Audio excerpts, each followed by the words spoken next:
Hello दोस्तों, स्वागत है आप सभी का आपके अपने ऑनलाइन यूट्यूब प्लेटफॉर्म रीजनिंग मंत्रा बाय संजय सर की क्लास में। आज से हमने एक सीरीज स्टार्ट करी है जिसमें हम आपकी कंप्लीट रीजनिंग यानी कि जितने टॉपिक हैं उनकी बात करेंगे। जैसे सबसे पहला टॉपिक हमने लिया है अल्फ़ाबेट, उसके बाद में नंबर 2 पे आएगा कल यानी कोडिंग डिकोडिंग, और उसके बाद में डायरेक्शन, फिर ब्लड रिलेशन, उसके बाद में मैथमेटिकल ऑपरेशन, फिर एनालॉजी, उसके बाद क्लासिफिकेशन, फिर सीरीज, उसके बाद में नंबर सीरीज, फिर कैलेंडर। इस तरीके से ये सीरीज जारी रहेगी। तो आज जो पहली क्लास हम आपके लिए लेके आए हैं वो है अल्फ़ाबेट टॉपिक की, और इसमें जो बेसिक कंसेप्ट होते हैं उनको हम सीखेंगे और कुछ क्वेश्चनों को भी साथ में हम करेंगे। और अगर आपने ये क्लास देख ली तो आप SSC GD, railway group D, वो वाले एग्ज़ाम है ना, एसएससी के भी एग्ज़ाम जैसे एसएससी एमटीएस या फिर एसएससी सीएचएसएल वगैरह वगैरह के एग्ज़ाम जो हैं, आप कोई भी स्टेट लेवल का एग्ज़ाम, कोई भी जैसे बीएसटीसी वगैरह का एग्ज़ाम हो गया या फिर सीईटी हो गया, आप आराम से क्रैक कर सकते हो, क्योंकि क्वेश्चनों का लेवल या फिर जो क्वेश्चन मैंने डाले हैं वो सारे बिल्कुल बेसिक लेवल के और आपका कंसेप्ट क्लियर करवाएंगे। तो आप इस क्लास को बिल्कुल ध्यान से देखिएगा और हर क्वेश्चन को समझिएगा, ठीक है। तो चलिए बिना किसी देरी के स्टार्ट करते हैं हम आज की क्लास। और ये जो क्लास है आपको रोज़ शाम 7:30 बजे मिला करेगी। चलिए स्टार्ट करते हैं आज की क्लास। और आज की क्लास में जो पहला क्वेश्चन करने से पहले हम कुछ बेसिक बातें जान लेते हैं। टॉपिक का नाम क्या है? अल्फ़ाबेट। अल्फ़ाबेट मतलब होता है वर्णमाला क्रम, यानी कि आप सबने अंग्रेजी की वर्णमाला देखी होगी जो कि ए से लेके जेड तक होती है। यानी कि टोटल कितने अल्फ़ाबेट होते हैं उस वर्णमाला क्रम में? 26। तो ए का नंबर क्या होता है? 1। और लास्ट जो अल्फ़ाबेट होता है वो होता है जेड, और उसका नंबर क्या होता है? 26। आपको यहाँ दो बातें याद रखनी है। नंबर 1, आपको इनका अल्फ़ाबेट का क्रम याद होना चाहिए, साथ ही साथ क्रम से ज़्यादा इंपॉर्टेंट है आपको उनकी नंबरिंग याद होनी चाहिए। जैसे ए का नंबर क्या होता है? 1, बी का नंबर 2, सी का नंबर 3, डी का नंबर 4, ई का नंबर 5। इसी तरीके से आपको इनका क्रम यानी ऑर्डर आपको पता होना चाहिए। जैसे टी आता है 20 नंबर पे, यू आता है 21 नंबर पे। पहली चीज़ तो आपको ये याद रखनी है। दूसरी चीज़ आपको याद रखनी है अपोजिट, यानी ए का जो अपोजिट होता है वो क्या होता है? जेड। और दो अपोजिट का जो योग होता है वो होता है 27। यानी ए का नंबर 1 और जेड का नंबर क्या होता है? 26। और 26 और 1 को आप जोड़ोगे तो कितना आएगा? 27। वैसे ही बी का नंबर 2, वाई का नंबर 25, 25 और 2 कितना होता है? 27। एम का नंबर 13, एन का नंबर 14, और 13 और 14 कितने होते हैं? 27। यानी दो अपोजिट का जो टोटल होता है वो क्या होता है? 27। अपोजिट की बात करते हैं अब। जैसे ए का अपोजिट क्या होता है? जेड। यानी कि इसको याद करने का तरीका है, आपको स्कूल में ए से जेड तक होमवर्क दिया जाता था, तो ए का अपोजिट क्या होता है? जेड। वैसे तो ये सबको याद होगा, ए और जेड। बात करते हैं बी का अपोजिट वाई, यानी बाय बाय, ठीक है। बी का अपोजिट वाई को याद करने का तरीका है बाय बाय। सी का अपोजिट होता है एक्स, यानी 6। डी का अपोजिट डब्ल्यू, दूध वाला। ई का अपोजिट वी, यानी इलेक्ट्रॉनिक व्हीकल। एफ का अपोजिट यू, यानी फादर अंकल। जी का opposite T, grand track road, यानी कि जीटी। जीटी रोड आपने नाम सुना है? जी और टी। एच का अपोजिट क्या होता है? एस, यानी हनी सिंह बोल दो आप या हायर सेकेंडरी बोल दो। आई आर, यानी इंडियन रेलवे। जे क्यू, यानी जयपुर क्वीन, जोधपुर क्वीन, जो आपको अच्छे लगे वो आप याद रख लो। के का अपोजिट क्या होता है? पी, यानी काला पत्थर या फिर काला पानी। एल का अपोजिट ओ, और एम का अपोजिट क्या होता है? एन। अब बात करते हैं जी कुछ क्वेश्चनों की तरफ। अल्फाबेट टॉपिक का बेसिक यही था, ठीक है। उसके बाद में आपको एक क्वेश्चन दे रखा है, शब्द stapler, S T A P L E R, शब्द स्टेपलर में ऐसे अक्षरों के युग्म कितने हैं, यानी आपको बताना है ऐसे पेयर कितने हैं। पेयर मतलब जैसे कि मैंने यहाँ लिखा ए बी सी डी और ई, तो अगर ए के ठीक बाद में क्या आता है? बी। बी के ठीक बाद में अगर मैं ए से चेक करूं तो ए, बी और फिर सी। फिर ए से चेक करें तो चौथे नंबर पे क्या आएगा? डी। और पांचवें नंबर पे क्या आता है? ई। मैं यहाँ पे ए ई सॉरी ए ई नहीं, ए क्यू मान लो इसको, ए क्यू डब्ल्यू सी और ई लिख देता हूँ। अब आपसे पूछना चाहता हूँ कि बताइए यहाँ पे पेयर कैसे बनेंगे। तो आपको बताना है कि ए के ठीक बाद में क्या आता है? बी। क्या यहाँ बी दे रखा है? नहीं दे रखा। फिर आता है जी ए बी और सी, क्या यहाँ पे सी दे रखा है? नहीं दे रखा, यानी कि अभी तक कोई पेयर नहीं बना। फिर ए के बाद बी, बी के बाद में सी और सी के बाद में डी, लेकिन यहाँ डी नहीं दे रखा। उसके बाद में आता है ई, ए बी सी डी ई, तो ई अपने सेम स्थान पे दे रखा है। जब मैं ए से चेक करता हूँ तो ये क्या बन गया? एक पेयर, यानी ए से ई के बीच का एक पेयर ये बन चुका है। तो क्या आपको ये वाली बात समझ में आ गई, पेयर बनाना। अब बात करते हैं इस क्वेश्चन की, STAPLER। तो S के ठीक बाद में क्या आता है, T, यानी कि ये बन चुका है हमारा पहला पेयर। और इसने पूछा है आपको आगे और पीछे दोनों दिशाओं में चेक करके बताना है कि वर्ण जितने कि उनके बीच अंग्रेजी वर्णमाला में होते हैं क्या, वो आपसे पेयर पूछ रहा है, तो आपको पेयर बताना है। S के बाद में T, फिर आगे चेक करो STUVWXY, कोई पेयर नहीं बना, केवल एक बना। अब चेक करेंगे T से, क्योंकि S से तो हमने चेक कर लिया। TUVWXY, कोई पेयर नहीं बना। अब A से चेक करो ABCDE, कोई पेयर नहीं बना। P के बाद में Q, Q के बाद में R, R के बाद में S, तो वो अपने सेम स्थान पे तो नहीं है, तो यानी कि कोई पेयर नहीं बना। LMN और E के बाद में F। जब मैंने आगे की तरफ चेक किया तो कितने पेयर बने, एक। अब चेक करते हैं इनको उल्टा, यानी इस तरफ, यहाँ से स्टार्ट करोगे और यहाँ तक चेक करोगे RSTUVWX, तो कोई पेयर नहीं बना जब R से चेक किया। अब चेक करते हैं E से EFGHIJ, अभी भी कोई पेयर नहीं बना। अब चेक करोगे L से LMNOP, फिर चेक करेंगे P से, P के बाद में Q, Q के बाद में R, R के बाद में S। तो P से जब S पर गए तो S अपने सेम स्थान पे था, यानी P के बाद में आता है Q, Q के बाद में क्या आता है R, और R के बाद में क्या आता है S। तो P से S का एक पेयर बन गया। अब चेक करेंगे A से ABC और T के बाद में U, जब उल्टा चेक किया तो कितने पेयर बने, एक, यानी टोटल कितने हुए, दो। आगे और पीछे दोनों दिशाओं में कितने पेयर है, दो, यानी ऑप्शन नंबर सी हमारे क्वेश्चन क्या होगा, राइट आंसर। अगला क्वेश्चन, सेम वैसा क्वेश्चन मैंने दो तीन तीन के ग्रुप डाले हैं, तो आपको समझ में आ जाएगा। ये कह रहा है शब्द NOISRUCXE में ऐसे अक्षरों के युग्म कितने हैं, यानी कि पेयर आपको बताना है, वो भी केवल पीछे की दिशा में। पीछे मतलब केवल उल्टा चेक करना है। अब एग्जामिनर यहाँ केवल आगे की दिशा में पूछ सकता है और केवल पीछे की दिशा में भी पूछ सकता है, तो आपको ब्रैकेट में जो दिया होगा उसको ध्यान से पढ़ना है। हाँ जी, उल्टा चेक करते हैं, तो E के बाद में FGHIJKLM, कोई पेयर नहीं बना जब आपने E से चेक किया। अब चेक करेंगे X से XYZ। अच्छा, उल्टा जब आप चेक कर रहे होते हो तो X के बाद में Z पे आके रुक जाओ, उसके बाद में आगे नहीं बढ़ना होता, ठीक है। अब चेक करेंगे C से CDEFGHI, फिर चेक करो U से UVWXYZ। R, अब R से चेक करेंगे तो R के ठीक बाद में क्या दे रखा है, S, यानी ये क्या बन गया, एक पेयर RSTUV। फिर S से चेक करो STUV, फिर चेक करो O से, O के बाद में P, तो यानी कितने पेयर बने, एक। तो यहाँ मान लो जी ऑप्शन कौन सा दे रखा है, ऑप्शन नंबर डी, इनमें से कोई नहीं, क्योंकि दो तो नहीं बने, ना ही तीन और ना ही पांच, तो यानी कि नन ऑफ दीज, इनमें से कोई नहीं। अगला क्वेश्चन है शब्द EDAR के अक्षरों से प्रत्येक अक्षर का प्रत्येक शब्द में, यानी इन चारों अक्षरों का, और चारों अक्षरों में से हर एक अक्षर का आपको यूज करना है, और कितने मीनिंगफुल वर्ड बनाए जा सकते हैं वो हमें बताना है। जैसे कि मान लो मैंने आपके सामने एक स्पेलिंग लिख दी WOC, तो आप बताओ इन अक्षरों से कोई मीनिंगफुल वर्ड बनाया जा सकता है, बिल्कुल। जैसे कि COW, काओ, ये एक मीनिंगफुल वर्ड है, यानी काओ माने क्या होता है, गाय, तो ये क्या है, एक मीनिंगफुल मतलब जिसका पूरा हिंदी अर्थ निकलता हो। और यहाँ कोई नाम जो होता है ना, जैसे राम, श्याम वगैरह, तो उनसे वो नाम काउंट नहीं होंगे यहाँ पे, ठीक है, उनका मीनिंगफुल वर्ड नहीं होता। मीनिंगफुल वर्ड मतलब जो डिक्शनरी के अंदर होंगे, आपको केवल वही मान्य होंगे। तो EDAR से कोई मीनिंगफुल वर्ड बनता है। जैसे आप सबने सुना होगा DARE, डेयर माने क्या होता है, साहसी, ठीक है। एक होता है डियर, DEAR, डियर, यानी कि प्रिय या फिर प्यारा, इसका मतलब क्या होता है। उसके बाद में आपने सुना होगा रीड, READ, रीड माने पढ़ना, ठीक है। तो मैंने इन चारों वर्ड का यूज लिया है, यहाँ देखो D भी यूज किया है, A भी यूज किया है, R और E, सब में मैंने चारों अल्फ़ाबेट का यूज किया। किसी को भी दोबारा से, जैसे E 2 बार नहीं लिया या फिर D दोबारा नहीं लिया।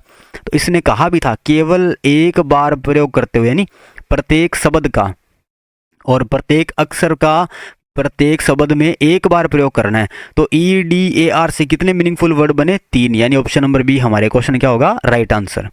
अगला क्वेश्चन, हाँ जी, शब्द करप्शन के पहले, चौथे, नवें तथा 10वें, यानी कि इसका पहला अक्षर क्या है सी, चौथा अक्षर क्या है आर, उसके बाद में क्या था 9वां और 10वां, तो 5, 6, 7, 8, 9 और 10, यानी कि CRON। यदि गणना बाएं से दाएं, तो आपने बाएं से दाएं ही किया है। प्रत्येक अक्षर का प्रत्येक शब्द में केवल एक बार प्रयोग करते हुए एक अर्थपूर्ण शब्द बनाना संभव हो तो बाएं से उस शब्द का तीसरा अक्षर क्या होगा। यदि ऐसा कोई शब्द नहीं बनता तो उत्तर X दीजिए, और एक से अधिक शब्द बनते हैं तो उत्तर के रूप में आपको क्या देना है Z। अच्छा, सेम क्वेश्चन है जी पिछले तरीके वाला, लेकिन एग्जामिनर ने क्या कर दिया, इसको पूछने का तरीका चेंज कर दिया। ठीक है, आपके सामने एक स्पेलिंग दे रखी है CRON, तो इससे कोई मीनिंगफुल वर्ड बनता है। आपने सुना है CORN, कॉर्न, है ना, कॉर्नफ्लेक्स नाम सुना होगा आपने, है ना, मक्की के दाने वगैरह सुना होगा, तो कॉर्न, तो ये तो एक मीनिंगफुल वर्ड बन रहा है। इसके अलावा कुछ और बन रहा है RONC या फिर ORNC, तो कुछ नहीं बन रहा जी, केवल एक बन रहा है। इसने कहा एक अर्थपूर्ण शब्द बनाना संभव हो तो बाएं से उस शब्द का तीसरा अक्षर क्या होगा, तो बायां मतलब इस साइड से, तो इस साइड से तीसरा अक्षर क्या होगा 1, 2, 3, तीसरा अक्षर होगा R। अगर कोई मीनिंगफुल वर्ड नहीं बनता तो उत्तर आप X देते, यानी कि ऑप्शन नंबर A। और एक से ज़्यादा बनते तो आप उत्तर Z देते, यानी ऑप्शन नंबर B। अब बढ़ते हैं अगले क्वेश्चन की तरफ। अगला क्वेश्चन है, निम्नलिखित विकल्पों में से वह शब्द चुनिए जो दिए गए शब्द के अक्षरों का प्रयोग करके नहीं बनाया जा सकता। यहाँ लिखा हुआ है ग्रैंड मदर, और आपको कह रहा है जी इस शब्द के अक्षरों का प्रयोग करके नहीं बनाया जा सकता, वो हमारा आंसर होगा। तो यहाँ दिया हुआ है READ, हमें ऑप्शन चेक करने हैं, क्या ये READ इस स्पेलिंग में है? READ है, बिल्कुल, ये चारों के चारों लेटर दे रखे हैं, तो यानी कि ये तो बना सकते हो। अच्छा, अगला ऑप्शन देखो OTHER, ये भी है। अच्छा, अगला ऑप्शन AU, अच्छा यू तो कहीं नहीं होगा, ग्रैंड मदर की स्पेलिंग में यू तो नहीं आएगा, तो ऑप्शन नंबर सी हम नहीं बना सकते।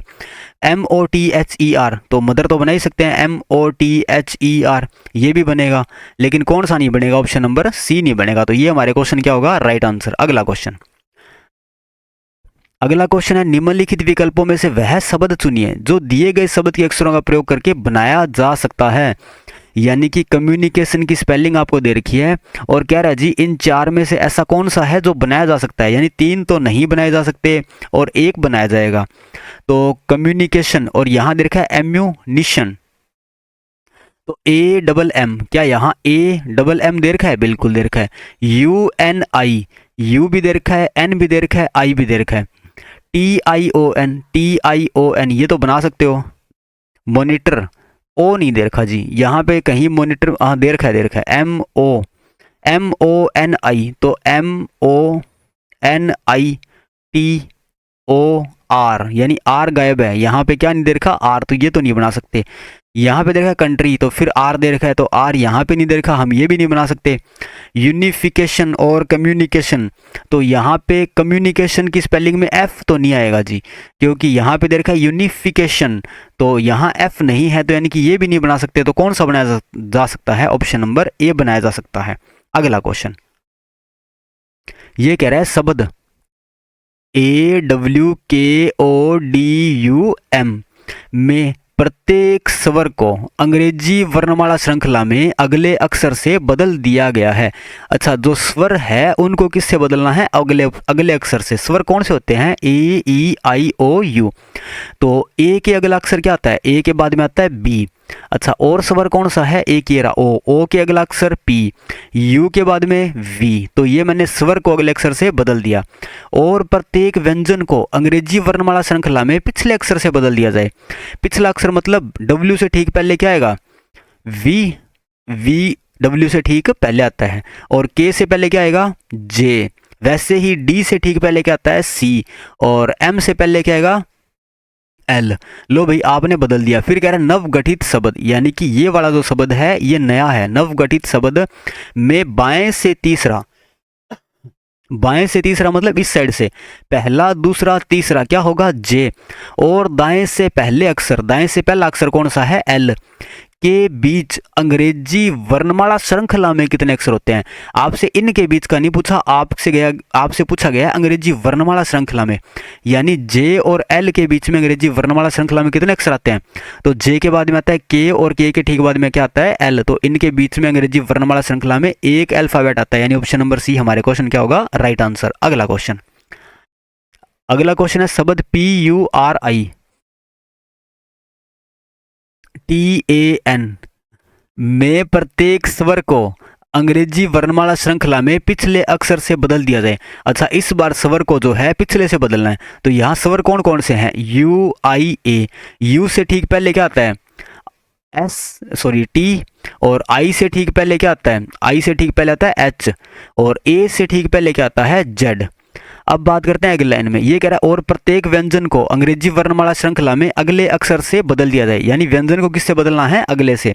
तो P के ठीक बाद में अगला अक्षर क्या होता है Q, R के बाद में S, T के बाद में U, N के बाद में O।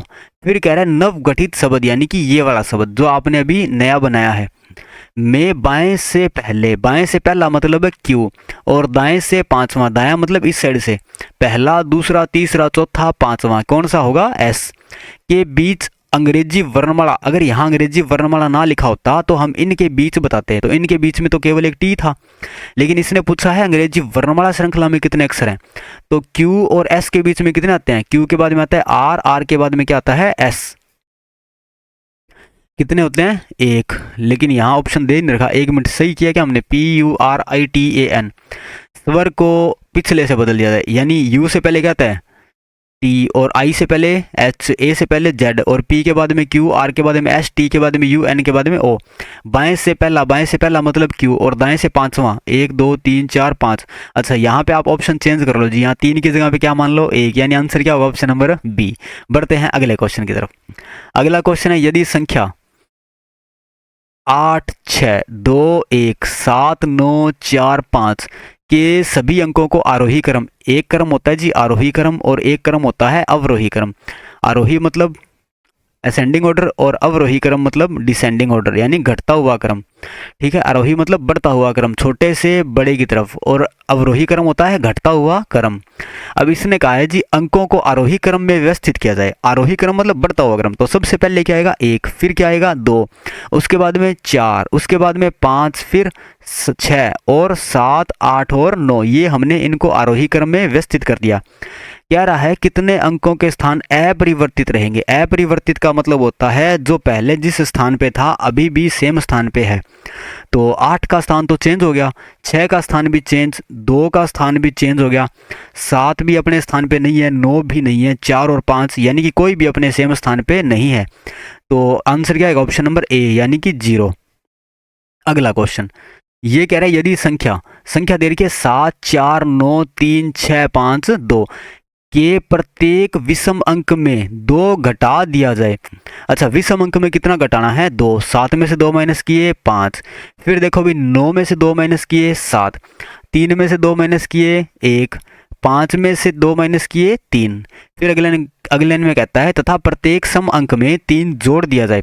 तो सम अंक यानी कि 4 6 और 2, 4 और 3 7, 6 और 3 9, और 2 और 3 5। इस प्रकार बनी नई संख्या में कौन से अंक दोहराए गए हैं। तो कौन से अंक दोहराए गए हैं भाई, 5 और 7, इसके अलावा कोई और है। तो ये ऑप्शन गलत टाइप हो गया यहाँ पे। ठीक है, आप यहाँ मान लो जी, आप इसी को मान लो 5 और 7, यानी ऑप्शन नंबर ए क्या होगा, राइट आंसर। अगला क्वेश्चन, यदि शब्द DFOSUVZ के सभी अक्षरों को वर्णमाला क्रम के अनुसार लिखा जाए। अब इन अक्षरों को किस क्रम में लिखना है, वर्णमाला क्रम के अनुसार। तो कितने अक्षरों का स्थान परिवर्तित नहीं होगा। तो सबसे पहले क्या आता है D, उसके बाद में क्या आएगा F, और F के बाद में O, उसके बाद आएगा S, फिर U, फिर V, और लास्ट में क्या आएगा Z। तो आपने इनको वर्णमाला क्रम के अनुसार लिख दिया, और कह रहा है कितने अक्षरों का स्थान परिवर्तित नहीं होगा। तो D अपने सेम स्थान पे है, F भी अपने सेम स्थान पे है, O भी सेम स्थान पे है, और एस भी सेम स्थान पे है, यू वी जेड सारे के सारे अपने सेम स्थान पे है, तो यानी किसी का स्थान चेंज नहीं हुआ, यानी कि 1 2 3 4 5 6 7, तो सातों के सातों अपने सेम स्थान पे, यानी ऑप्शन नंबर क्या मान लो आप, डी। 4 5 3 और 7, आप ऑप्शन नंबर डी को क्या मानोगे, 7। ठीक है, अगला क्वेश्चन, ये टाइपिंग की मिस्टेक है भाई, ठीक है। अगला क्वेश्चन, अंग्रेजी वर्णमाला में बाएं से पांचवें अक्षर के दाएं सातवां अक्षर कौन सा होगा। हाँ जी, आपको बताना है अंग्रेजी वर्णमाला, यानी कि ये जो वर्णमाला का क्रम होता है उसमें बाएं से पांचवें अक्षर के दाएं सातवां, तो जब भी बाएं से पांचवें के दाएं सातवां आपको बताना हो तो आप 5 और 7 को आपस में जोड़ो, कितना आएगा, 12। तो जो नाम पहले आया था वो क्या था, बायां, बाएं से 12वां कौन सा होगा, बाएं से 12 नंबर पे क्या आता है, एल। ऑप्शन नंबर बी हमारे क्वेश्चन क्या होगा, राइट आंसर। अगला क्वेश्चन, अंग्रेजी वर्णमाला में दाएं से 19वां, कहाँ से 19वां, दाएं से 19वां, अक्षर के दाएं 10वां, तो जब भी दोनों नाम सेम हो आप क्या करोगे, माइनस, और बताना क्या है, 9वां, और किस साइड से, दाएं से। अच्छा, दाएं से 9वां यानी कि जेड वाई एक्स डब्ल्यू, इस तरीके से 16वां कौन सा होगा, सॉरी 9वां कौन सा होगा। जब भी आपको दाएं से पूछे आप 27 में से 9 माइनस करोगे, कितना आया, 18, ये आया बाएं से, तो आप बाएं से 18 बता दो, बाएं से 18 पे क्या आता है, आर, जो बाएं से 18वां होता है वहीं दाएं से क्या होता है, 9वां, यानी कि क्या होगा, आर। अगला क्वेश्चन, अगला क्वेश्चन है अंग्रेजी वर्णमाला में बाएं से पांचवां अक्षर, बाएं से पांचवां मतलब इस साइड से, ए बी सी डी ई, तो बाएं से पांचवां क्या होता है, ई, लेकिन हम सिंपल तरीके से करेंगे, अक्षर के दाएं 13वां, यानी कि बाएं के दाएं कौन सा, 13वां, तो जब भी दोनों अलग अलग नाम दिए हो तो क्या करोगे, प्लस 13 और 5 18। अब यहाँ पे पहले नाम कौन सा आया था, बायां, तो यहाँ लिख दो जी बाएं। फिर पूछा है के बाएं पांचवां अक्षर, के बाएं कौन सा अक्षर, पांचवां, दोनों नाम सेम है तो क्या करोगे, माइनस, 8 18 में से 5 गए 13।